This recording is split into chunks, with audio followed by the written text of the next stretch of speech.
तो यो WhatsApp guys, कैसे आप सब लोग और स्वागत है आप सभी का द ऑफ परमैन के 12th एपिसोड में। सो गाइस, बिना किसी टाइम वेस्ट के स्टोरी को कंटिन्यू करते हैं और देखते हैं कि परमैन के साथ आगे जाके क्या होता है। Broken from a young age, taking my soul into the masses, writing my poems for the few that looked at me, took to me, shook to me, feeling me, singing my heartache from the pain, taking my message from the veins, speaking my lesson from the brain, seeing the beauty through the। So guys, last वाले episode में हम सब ने देखा कि bird plate पे रात हो चुकी है और सारे परमैन्स अपने अपने रूम में सोए हुए हैं। और फिर इसके बाद ठीक रात के 3 बजे परमैन की नींद अचानक से खुल जाती है और उसको प्यास लगने लगती है। तो परमैन अपने रूम से बाहर आ जाता है पानी पीने के लिए। तो तभी हम लोग देखते कि कॉरिडोर में ही एक वाटर टैंक रखा हुआ था, तो परमैन उसके पास चले जाता है और पानी पी लेता है। और ठीक इसके बाद तभी परमैन के हाथों से वो पानी का ग्लास नीचे ज़मीन पर गिर जाता है और ग्लास गिरने की आवाज़ की वजह से इचिरो की नींद खुल जाती है और इचिरो अपने रूम से बाहर आ जाता है ये देखने के लिए कि ये आवाज़ कैसी थी। तो तभी इचिरो देखता है कि वहाँ पर परमैन खड़ा है और नीचे ग्लास गिरा हुआ था। तो तभी इचिरो कहता है कि अरे परमैन, तुम इतनी रात को यहाँ पर क्या कर रहे हो? अच्छा, पानी पीने आए हो क्या? लेकिन परमैन का कोई भी जवाब नहीं आता। परमैन बस ऐसे ही वहाँ से निकल जाता है, मानो जैसे उसको किसी ने तो हिप्नोटाइज कर रखा था। परमैन अपने रूम में नहीं जाता, वो हेडक्वार्टर्स के अंडरग्राउंड में चले जाता है जहाँ पर वो स्वॉर्ड रखी हुई थी। तो तभी इचिरो को कुछ अजीब सा लगता है, इसलिए वो भी परमैन के पीछे पीछे चले जाता है। तो हम लोग देखते हैं कि परमैन हेडक्वार्टर्स के अंडरग्राउंड में पहुँच चुका है और परमैन वहाँ से उस स्वॉर्ड को उठा लेता है और अपना परमैन सेट पहनकर हेडक्वार्टर्स के बाहर निकल जाता है। तो तभी इचिरो कहता है कि यार, ये परमैन को क्या हो गया? ये इस स्वॉर्ड को कहाँ पर लेके जा रहा है? नहीं, कुछ ना कुछ तो अजीब है यहाँ पर, मुझे इसके पीछे पीछे जाना पड़ेगा। तो हम लोग देखते हैं कि इचिरो परमैन का पीछा करने लगता है। तो इसके बाद हम लोग देखते हैं कि परमैन हेडक्वार्टर से बहुत ही ज़्यादा दूर जा चुका है एक खुले मैदान में, और इचिरो भी उसके पीछे पीछे चले जाता है ये देखने की ये जा कहाँ रहा है। तो इसके बाद हम लोग देखते हैं कि परमैन ऐसे ही आसमान में रुका हुआ था और अचानक से ही परमैन काली शक्तियों के बारे में बोलने लगता है और ये कहता है कि तुम लोगों ने मेरे प्लेनेट पर हमला किया था ना, मैं तुम्हें नहीं छोड़ने वाला। तो तभी इचिरो को कुछ समझ नहीं आता ये परमैन क्या बोल रहा है। इचिरो को लगता है कि यहाँ पर कुछ ना कुछ तो गड़बड़ है, तो इसलिए इचिरो जल्दी से जल्दी बर्डमैन को कॉल लगाता है और कहता है कि बर्डमैन, ये परमैन को क्या हो गया है? ये अजीब सा बर्ताव कर रहा है। हम लोग हेडक्वार्टर्स में नहीं है, हम लोग हेडक्वार्टर्स से बहुत ज़्यादा दूर है। तो प्लीज़ बर्डमैन, आप और सारे परमैन जल्दी से जल्दी पहुंच जाओ, यह परमैन कुछ अजीब सा ही बर्ताव कर रहा है। तो हम लोग देखते हैं कि बर्डमैन सारे परमैन्स को उठाता है और इस सब के बारे में बता देता है और सारे परमैन्स और बर्डमैन हेडक्वार्टर से निकल जाते हैं। तो हम लोग देखते हैं कि परमैन आसमान में ऐसे ही रुका हुआ था और तभी परमैन कहता है कि नहीं, ये क्या कर दिया तुम लोगों ने मेरे दोस्त के साथ? इचिरो, होश में आओ इचिरो, इन लोगों ने तुम्हें हिप्नोटाइज कर रखा है, इनके वश से तुम बाहर निकलो जल्दी से।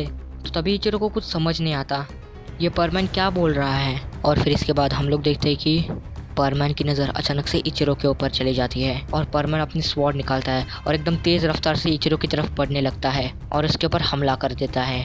तो तभी इचिरो कहता है कि अरे, ये परमैन को क्या हो गया? ये मेरे ऊपर हमला क्यों कर रहा है? और फिर इसके बाद हम लोग देखते हैं कि परमैन अपनी स्वॉर्ड का वार इचिरो के ऊपर करने ही वाला होता है, लेकिन तभी इचिरो का लॉकेट अचानक से चमकने लगता है और उसके हाथ में अचानक से एक स्वॉर्ड आ जाती है और वो अपने आप को बचा लेता है। तो हम लोग देखते हैं कि बर्डमैन और सारे परमैन्स उस जगह पर पहुंच चुके हैं। तो तभी हम लोग देखते हैं कि बर्डमैन और सारे परमैन्स परमैन को देख के एकदम सा चौंक सा जाते हैं क्योंकि परमैन का पूरा रूप बदल चुका था। तो इसके बाद हम लोग देखते हैं कि बर्ड प्लैट पे सुबह होने लगती है और परमैन आसमान से ज़मीन पर गिर जाता है। तो हम लोग देखते हैं कि बर्डमैन परमैन के पास चले जाता है और परमैन के चेहरे पर पानी छिड़क देता है और जिसकी वजह से परमैन को होश आ जाता है। तो तभी परमैन कहता है कि ये कौन सी जगह है और मैं यहाँ पर क्या कर रहा हूँ? तो तभी इचिरो कहता है कि परमैन, तुम मेरे ऊपर हमला क्यों कर रहे थे? तो तभी परमैन कहता है कि यार, मैं तुम्हारे ऊपर हमला क्यों करूँगा? तो तभी इचिरो कहता है कि मुझे एक बात बताओ कि तुम यहाँ पर किस लिए आए थे? तो तभी परमैन कहता है कि यार, मुझे नहीं पता कि मैं यहाँ पर क्यों आया था। परमैन, मुझे एक बात बताओ, तुम वहाँ कॉरिडोर में क्या कर रहे थे? तो तभी परमैन कहता है कि कॉरिडोर में? अरे हाँ, मैं तो वहाँ पर पानी पीने के लिए आया था, फिर उसके बाद मुझे नहीं पता कि क्या हुआ था। तो तभी इचिरो कहता है कि परमैन, मुझे लगता है कि तुम्हें किसी ने तो हिप्नोटाइज कर रखा था। सो गाइस, इसके बाद हम लोग देखते हैं कि परमैन, सारे परमैन्स और बर्डमैन वापस से हेडक्वार्टर्स में पहुंच जाते हैं और वहां पर पहुंचने के बाद बर्डमैन सारे परमैन से कहता है कि देखो, तुम लोग इसके ऊपर नज़र रखो। परमैन को किसी ने तो हिप्नोटाइज किया था, लेकिन वो कौन था अभी तक कुछ भी पता नहीं। परमैन जब से बर्ड प्लेनेट आया है उसके साथ कुछ ना कुछ तो अजीब चीज़ें हो रही है और हर वक्त उसके साथ ही अजीब चीज़ें हो रही है। शायद से परमैन वापस से हिप्नोटाइज हो सकता है, क्योंकि वो भी तो एक इंसान ही है और इंसान तो आराम से हिप्नोटाइज हो सकते हैं। हमें परमैन के ऊपर नज़र रखना पड़ेगा। परमैन को अभी थोड़ा आराम करने दो। परमैन के पास जो लॉकेट है और कुछ ना कुछ तो ऐसी चीज़ें हैं जो कि हमें पता नहीं है। हमें उस लॉकेट को और थोड़ा देखना पड़ेगा, ठीक है? और तुम लोग परमैन के ऊपर नज़र रखते रहना, ठीक है? तो तभी बर्डमैन कहता है कि अरे इचिरो, वो स्वॉर्ड कहाँ पर है? तो तभी इचिरो कहता है कि बर्डमैन, वो स्वॉर्ड तो परमैन के रूम में ही रह गई। तो तभी बर्डमैन कहता है कि जाओ उस स्वॉर्ड को लेकर आओ, हमें उसके ऊपर और थोड़ा टेस्टिंग करना है। तो हम लोग देखते हैं कि इचिरो परमैन के रूम में चले जाता है, लेकिन जैसे ही इचिरो परमैन के रूम में पहुंचता है तो तभी वो देखता है कि वो स्वॉर्ड पूरी की पूरी चमक रही थी और परमैन का लॉकेट भी चमक रहा था। तो तभी इचिरो उस चीज़ को देख के एकदम से चौंक सा जाता है और जल्दी से जल्दी बर्डमैन को बुलाता है। तो हम लोग देखते हैं कि बर्डमैन परमैन के रूम में पहुंच जाते हैं और बर्डमैन भी उस चीज़ को देख के एकदम से चौंक सा जाते हैं और कहते हैं कि अरे ये क्या हो रहा है? ये स्वॉर्ड इतनी चमक क्यों रही है और परमैन का लॉकेट क्यों चमक रहा है? इचिरो, क्या तुमने देखा ये स्वॉर्ड ऐसे क्यों चमक रही है? तो तभी इचिरो कहता है कि बर्डमैन, हाँ मैंने देखा, लेकिन मैं जब परमैन के साथ उस जगह पर था तो तभी भी ये स्वॉर्ड ऐसे ही चमक रही थी और परमैन का लॉकेट भी ऐसे ही चमक रहा था। बर्डमैन, मैं आपको एक सीक्रेट बताऊं? तो तभी बर्डमैन कहता है कि कैसा सीक्रेट? तो तभी इचिरो कहता है कि इसको सीक्रेट नहीं बोल सकते, लेकिन परमैन ने जब मेरे ऊपर हमला किया था तो तभी मेरा भी लॉकेट ऐसे ही चमक रहा था और मेरे हाथ में अचानक से एक स्वॉर्ड आ गई, जिसकी मदद से मैंने अपने आप को बचा लिया। तो तभी बर्डमैन कहते हैं कि क्या तुम्हारा लॉकेट भी ऐसे ही चमक रहा था? ये सिचुएशन तो और भी बिगड़ती जा रही है। तो तभी बर्डमैन कहते हैं कि जाओ इचिरो, उस स्वॉर्ड को लेकर आओ। तो हम लोग देखते हैं कि इचिरो उस स्वॉर्ड के पास पहुंच जाता है और जैसे वो उस स्वॉर्ड को पकड़ता है तो तभी इचिरो एक अलग सी ही दुनिया में पहुंच जाता है।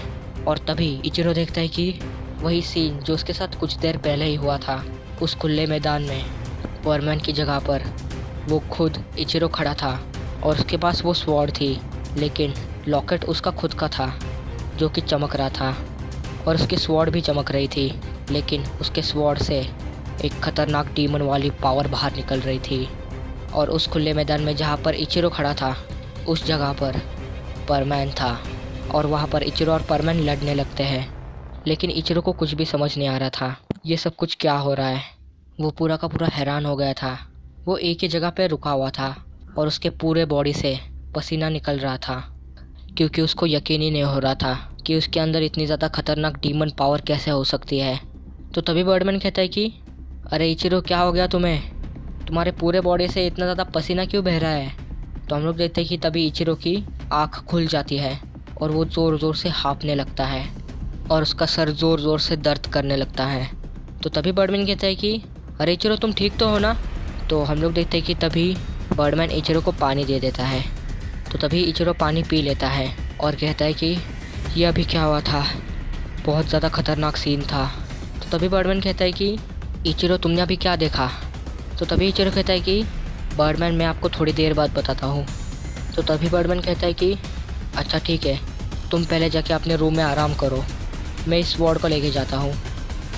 तो हम लोग देखते हैं कि तभी बर्डमैन उस स्वॉर्ड को लेकर हेडक्वार्टर्स के अंडरग्राउंड में चले जाते हैं और वहाँ पर बर्डमैन उस स्वॉर्ड को एक शील्ड के अंदर रख देते हैं।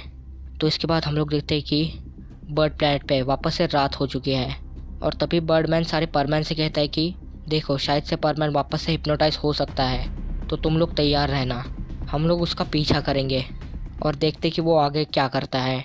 तो हम लोग देखते कि ठीक रात के 3 बजे वही सीन होता है। परमैन अपने रूम से बाहर आ जाता है, अपना परमैन सेट पहन लेता है और हेडक्वार्टर्स के अंडरग्राउंड में चले जाता है जहाँ पर वो स्वॉर्ड रखी है। परमैन उस स्वॉर्ड को वहाँ से उठा लेता है और हेडक्वार्टर्स के बाहर निकल जाता है। तो हम लोग देखते हैं कि बर्डमैन सारे परमैन्स उसके पीछे पीछे चले जाते हैं और इचिरो भी ठीक फील कर रहा था और वो भी सारे परमैन्स के साथ परमैन का पीछा करने लगता है। तो हम लोग देखते हैं कि परमैन वापस से उसी जगह पर पहुंचता है जहाँ पर वो लास्ट टाइम खड़ा था, और इस बार कुछ अलग ही चीज़ होती है। परमैन का लॉकेट बहुत ज़्यादा तेज़ी से चमक रहा था और वहाँ पर परमैन वही चीज़ें बोलता है जो कि उसने लास्ट टाइम बोली थी। और इसके बाद परमैन के साथ कुछ अलग ही चीज़ होती है।